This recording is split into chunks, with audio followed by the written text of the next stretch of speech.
Guys, welcome back. ये कहानी है 3 दोस्तों की।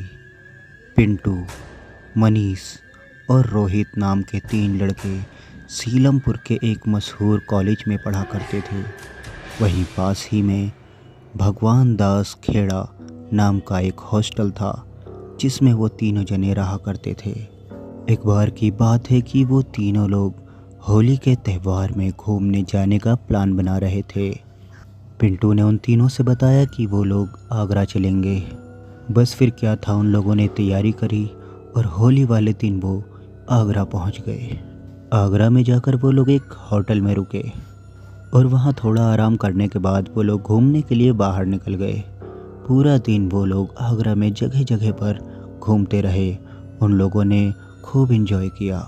उसके बाद जब रोहित ने अपनी घड़ी में वक्त देखा तो अब रात के 10 बजने वाले थे। रोहित ने कहा अब हमें होटल चलना चाहिए, लेकिन मनीष का जाने का मन नहीं था, इसलिए वो बहानेबाजी कर रहा था।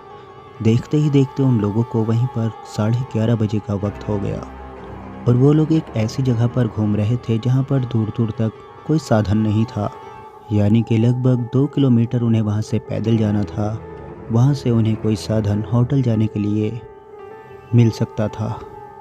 11 बजे रात में वो लोग साधन की तलाश में वहाँ से पैदल ही चल दिए। किसी ने उनसे बताया कि उन्हें अभी लगभग 2 किलोमीटर चलना होगा और वो लोग पैदल ही हंसी मजाक करते हुए आ रहे थे। फिर अचानक ही रास्ते में मनीष की नज़र एक ऐसे खंडर पर पड़ी जो देखने में काफ़ी खूबसूरत लग रहा था, लेकिन उसके अंदर से किसी की आवाज़ आ रही थी। पिंटू ने कहा ऊपर से खंडर देखने में जितना अच्छा लग रहा है, नीचे से उतना ही ज़्यादा डरावना भी दिखाई दे रहा है, क्योंकि यह टूटा फूटा खंडर है। ऐसा लगता है जैसे कि काफ़ी समय पहले ये कोई बहुत बड़ा महल हुआ करता था। लेकिन जैसे जैसे वो लोग उस खंडर के करीब बढ़ते जा रहे थे, वहाँ से आवाज़ें और भी ज़्यादा आती जा रही थी। सुनने में ऐसा लग रहा था जैसे कि खूब सारे लोग कोई जश्न मना रहे हों, यानी लोगों के हंसने की और चीखने चिल्लाने की आवाज़ें आ रही थी।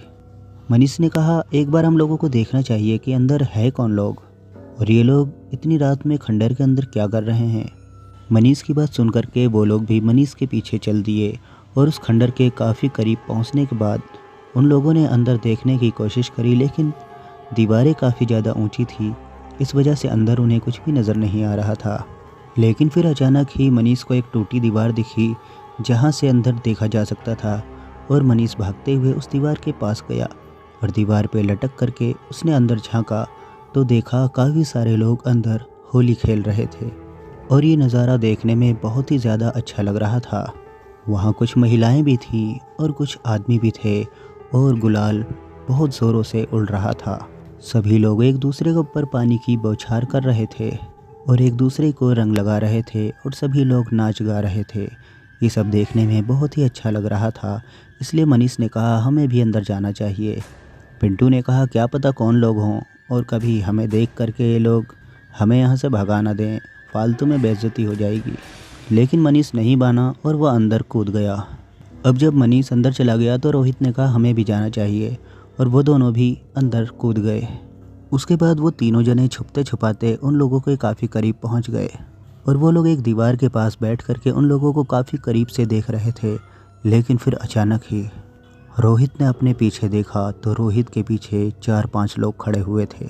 रोहित उन लोगों को देख करके डर गया और उन दोनों से कहने लगा पीछे देखो कौन खड़ा है।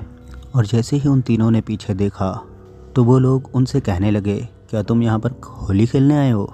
फिर मनीष पहले तो बोला नहीं, लेकिन फिर कहने लगा हाँ। और फिर वो सभी लोग उन तीनों के ऊपर रंग डालने लगे और उन्हें भी अपने साथ शामिल कर लिया।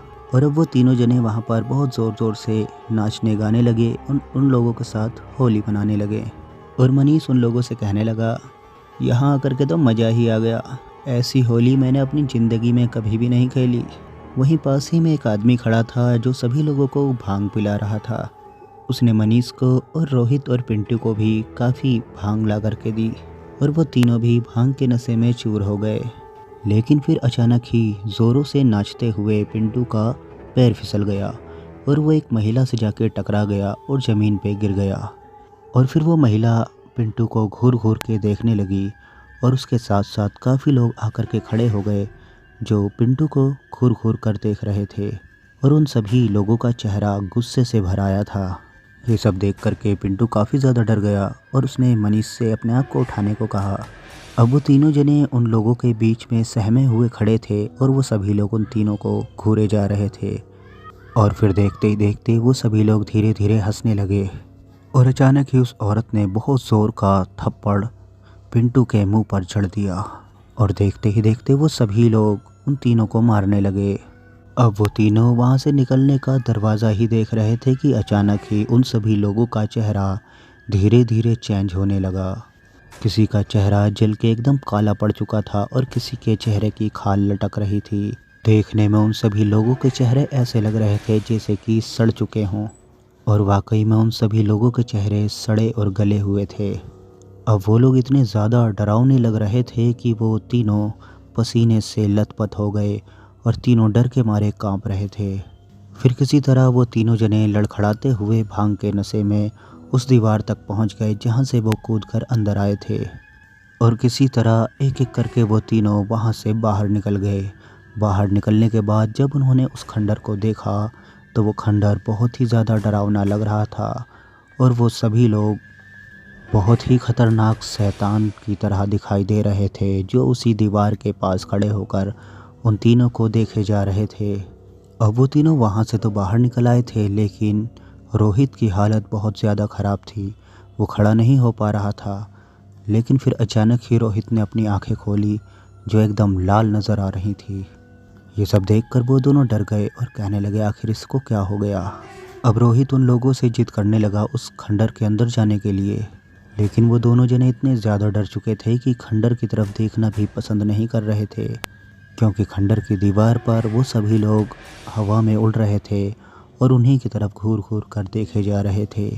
किसी तरह रोहित को पकड़कर और खींच के वो लोग ऐसी जगह ले आए जहाँ से उन्हें होटल जाने के लिए साधन मिल गया और किसी तरह वो लोग होटल पहुँच गए। होटल पहुँचने के बाद लोगों ने जब उन्हें इस हालत में देखा तो होटल में भी उन्हें देखने के लिए भीड़ लग गई और सभी लोग पूछने लगे आखिर उनका यह हाल किसने किया और उनके साथ क्या हुआ है। फिर मनीष और पिंटू ने रोहित को उसके कमरे में ही ले जा कर के बंद कर दिया और होटल के मैनेजर से सारी बात बताई। फिर होटल के मैनेजर ने बताया तुम पहले शख्स ऐसे नहीं हो कि जिसके साथ ऐसा हुआ है। ये लोग पहले भी काफ़ी लोगों को नज़र आ चुके हैं।